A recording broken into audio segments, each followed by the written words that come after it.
Class, from this chapter, you will learn about shifting cultivation, pastoral groups, and the peasants in England in the 18th century.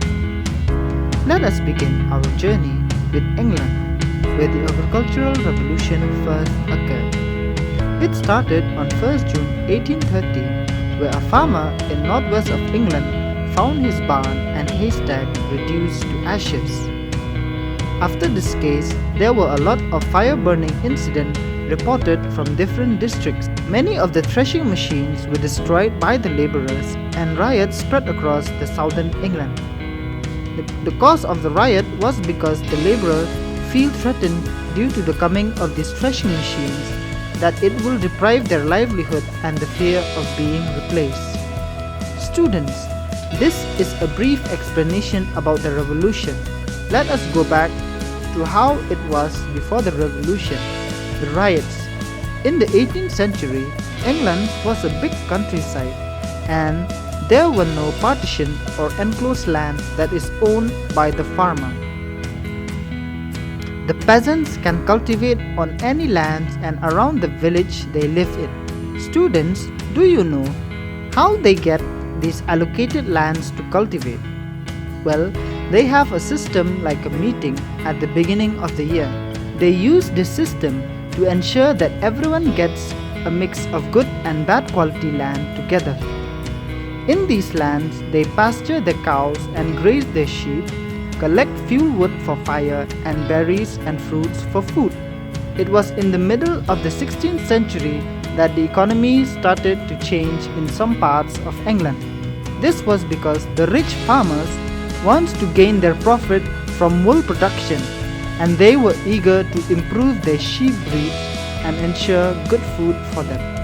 It is from this time onwards they began dividing and enclosing their land by constructing hedges around, and this prevented the poor from entering the enclosed field.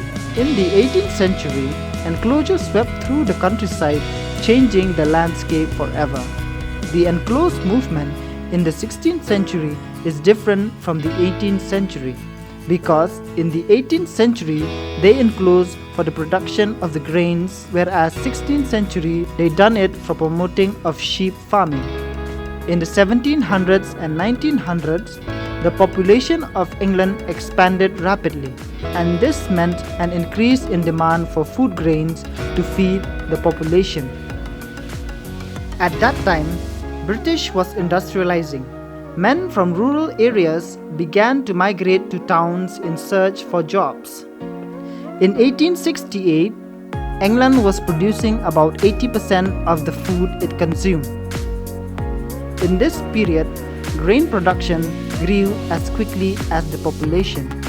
The increase in production of food grain was because the new lands are brought under new cultivations. Around this time, farmers still use the simple innovation in agriculture, which is common by the early 18th century. When all the fences are up, the poor could no longer collect their firewood from the forest or graze their cattle on the common.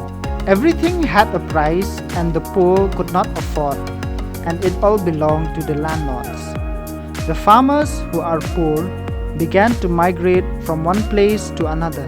There are places that are enclosed, and the poor were displaced from the land. Work became insecure and income became unstable. For a large part of the year, the poor had no work. As we can see in the picture, the price of food grains goes up and the production expanded. Fearing a shortage of labor, the rich farmers began buying the threshing machines. They thought that these machines would help them, reducing dependency on laborers. This was the situation that gave rise to the swing riot, and the poor saw threshing machines as a sign of bad times.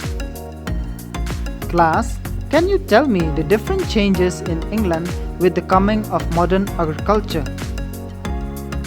Well, here's the answer. Open field disappeared. Customary rights of the peasant were disposed. Rich farmers expanded grain production. Migration of the poor from one village to another. Income of laborers became unstable.